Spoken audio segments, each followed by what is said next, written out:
Hello friends, welcome to my YouTube channel.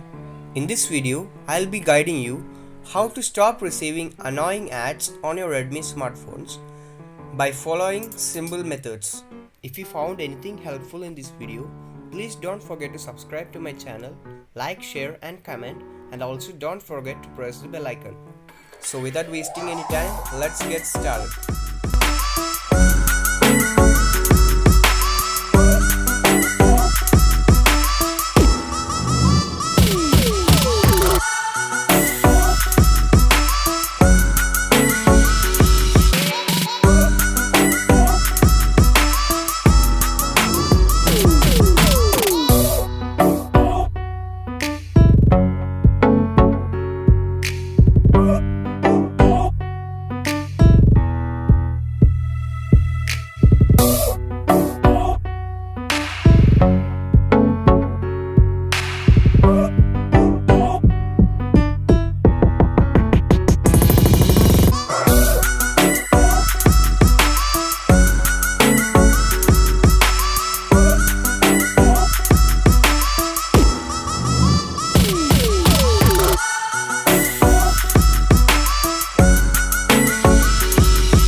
In order to stop receiving ads on the app installation window, we need to go to the settings on that page and then turn off receive recommendations.